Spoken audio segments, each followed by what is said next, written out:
ಕೇಂದ್ರ ಸರ್ಕಾರ ಜಾರಿಗೊಳಿಸಲು ಮುಂದಾಗಿರುವ ಟ್ರಾನ್ಸ್ಜೆಂಡರ್ ಹಕ್ಕುಗಳ ತಿದ್ದುಪಡಿ ಮಸೂದೆ 2026ಕ್ಕೆ ವಿಜಯಪುರದ ರಾಷ್ಟ್ರೀಯ ಲಿಂಗತ್ವ ಮತ್ತು ಲೈಂಗಿಕ ಅಲ್ಪಸಂಖ್ಯಾತ ಮತ್ತು ಟ್ರಾನ್ಸ್ಜೆಂಡರ್ಗಳ ಒಕ್ಕೂಟದಿಂದ ತೀವ್ರ ಆಕ್ರೋಶ ವ್ಯಕ್ತವಾಗಿದೆ. ವಿಜಯಪುರದ ಜಿಲ್ಲಾಧಿಕಾರಿ ಡಾಕ್ಟರ್ ಆನಂದ್ ಕೆ ಅವರ ಮನೆ ಎದುರು ಪ್ರತಿಭಟನೆ ನಡೆಸಿ ಆಕ್ರೋಶ ಹೊರಹಾಕಿದರು.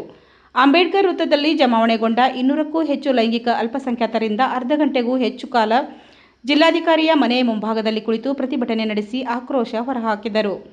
ಕೇಂದ್ರ ಸರ್ಕಾರದ 2026ರ ತಿದ್ದುಪಡಿ ಕಾಯ್ದೆ ಕೈಬಿಡುವಂತೆ ಆಗ್ರಹಿಸಿ ಕೇಂದ್ರ ಸರ್ಕಾರದ ವಿರುದ್ಧ ಘೋಷಣೆ ಕೂಗಿ ತಮ್ಮ ಆಕ್ರೋಶ ವ್ಯಕ್ತಪಡಿಸಿದರು. ಈ ವೇಳೆ ಪ್ರತಿಭಟನಾ ನಿರತರು 2026ರ ಲೈಂಗಿಕ ಅಲ್ಪಸಂಖ್ಯಾತ ಕಾಯ್ದೆ ತಿದ್ದುಪಡಿ ಪತ್ರದ ನಕಲು ಪ್ರತಿಗಳಿಗೆ ಅಂಬೇಡ್ಕರ್ ವೃತ್ತದಲ್ಲಿ ಬೆಂಕಿ ಹಚ್ಚುವ ಮೂಲಕ ತಮ್ಮ ಆಕ್ರೋಶ ಹೊರಹಾಕಿದರು. ಬಳಿಕ ಜಿಲ್ಲಾಧಿಕಾರಿಗಳ ಕಚೇರಿಗೆ ತೆರಳಿ ಜಿಲ್ಲಾಧಿಕಾರಿಗಳ ಮೂಲಕ ರಾಷ್ಟ್ರಪತಿ ಹಾಗೂ ಪ್ರಧಾನಮಂತ್ರಿ ಅವರಿಗೆ ಮನವಿ ಸಲ್ಲಿಸಿದರು.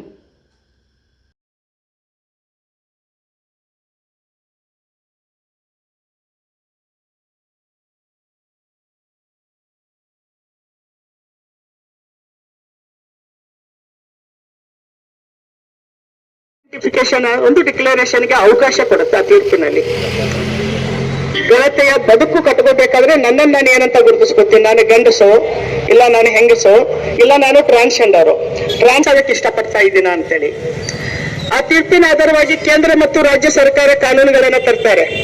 ಕರ್ನಾಟಕದಲ್ಲಿ 2017ರಲ್ಲಿ ಇದೇ ಸಿದ್ದರಾಮಯ್ಯ ಸರ್ಕಾರ ಕರ್ನಾಟಕ ಟ್ರಾನ್ಸ್ಜೆಂಡರ್ ಪಾಲಿಸಿಯನ್ನ ತರುತ್ತೆ.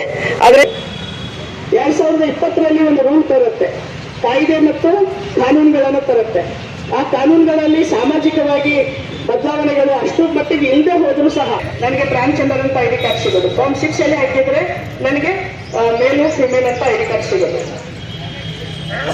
ಇನ್ನು ಹಲವಾರು ಕಾನೂನುಗಳನ್ನ ಈ ಸಮುದಾಯದ ಬಗ್ಗೆ ಈ ಸಮುದಾಯ ಏನ್ ಕೇಳ್ತಾ ಇದೆ. 2026 ಮಾರ್ಚ್ 13ರಂದು ಕೇಂದ್ರ ಮಂತ್ರಿ ಸೋಷಿಯಲ್ ಜಸ್ಟಿಸ್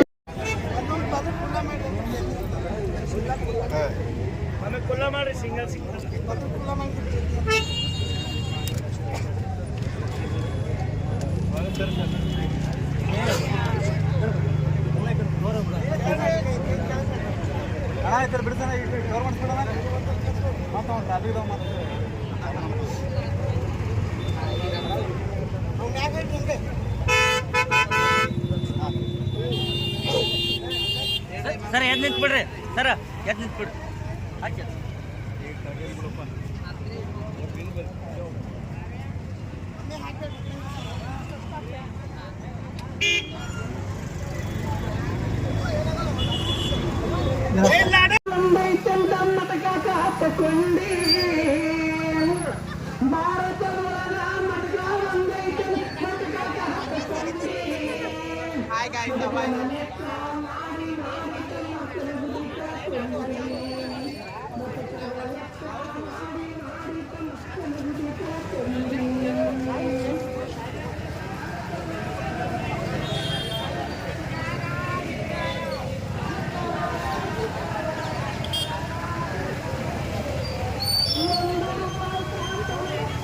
ದೇಶಾದ್ಯಂತ ಎಷ್ಟು ವಿರೋಧದ ನಡುವೆನೂ ಟ್ರಾನ್ಸ್ಜೆಂಡರ್ ಪರವಾಗಿ ಬಿಲ್ ನಾವು ಖಂಡಿತ ಒಪ್ಕೊಂತ ಇದ್ವಿ.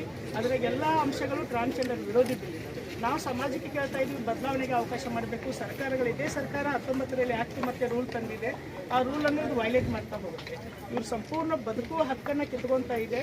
ಹಾಗಾಗಿ ನಿಮ್ಮ ಮೂಲಕ ನಮ್ಮ ರಾಷ್ಟ್ರಪತಿಗಳಾದಂಥ ಮೇಡಮ್ ಅವರಿಗೆ ಮತ್ತು ಪ್ರಧಾನಮಂತ್ರಿಗಳಿಗೆ, ಇಲ್ಲಿಯ MP ಸಂಸದರಿಗೆ ಮತ್ತು ಕೇಂದ್ರದ ಮಂತ್ರಿಗಳಿಗೆ ಎಲ್ರಿಗೂ ನಮಸ್ಕಾರ. ನಾನು ಸಪ್ನಾ ಬಿಜಾಪುರ್ ಅಂತೇಳಿ.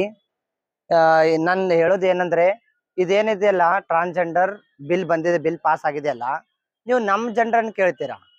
ನೀವು ಗಂಡಾಗಿರೋದು ನಿಮ್ಮ ಜನರನ್ನ ನಮಗ್ ತೋರಿಸಿ. ಪೈಲ ನೀವು ಗಂಡಾಗಿರೋದನ್ನ, ಗಂಡು ಮತ್ತು ಹೆಣ್ಣು ಸಮಾನತೆ ಅಲ್ವಾ? ನಾವು ಈ ದೇಶದ ನಾಗರಿಕರಿದ್ದೀವಿ. ನಮ್ಮ ಮೇಲೆ ಇಷ್ಟೆಲ್ಲ ದಬ್ಬಾಳಿಕೆಗಳನ್ನ ಮಾಡಬೇಡ್ರಿ. ಅಷ್ಟೆಲ್ಲ ಮಾಡೋದಿದ್ರೆ ಫಸ್ಟ್ ಗಂಡು ಮತ್ತು ಹೆಣ್ಣನ್ನ ನಿಂದ್ರಿಸಿ ಅವರಿಗೆ ವೈದ್ಯಕೀಯ ಚೆಕಪ್ ಅನ್ನು ಮಾಡಿ ಆಮೇಲೆ ನಾವು ಬರಕ್ ತಯಾರಿದ್ದೀವಿ ಸರ್. ಇದು ಇಷ್ಟೇ ನಮ್ದು, ಏನಿಲ್ಲ. ನಾವು ಮೊದ್ಲೇ ಮನೆ ಬಿಟ್ಟು ಬಂದಿರೋರು, ರೋಡ್ ಮೇಲೆ 1-2 ರೂಪಾಯಿ ಭಿಕ್ಷೆ ಬಿಡ್ಕೊಂಡು ನಮ್ಮ ಹೊಟ್ಟೆಪಾಡಿಗಾಗಿ ನಾವು ಬರ್ತೀವಿ ಹೋಗ್ತೀವಿ. ಇಷ್ಟೆಲ್ಲಾ ದಬ್ಬಾಳಿಕೆಗಳು ನಮ್ಗೆ ಹೋಗೋರು ಬರೋ ಎಲ್ಲಾರ ಹೆಸರಿಡ್ತಾರ.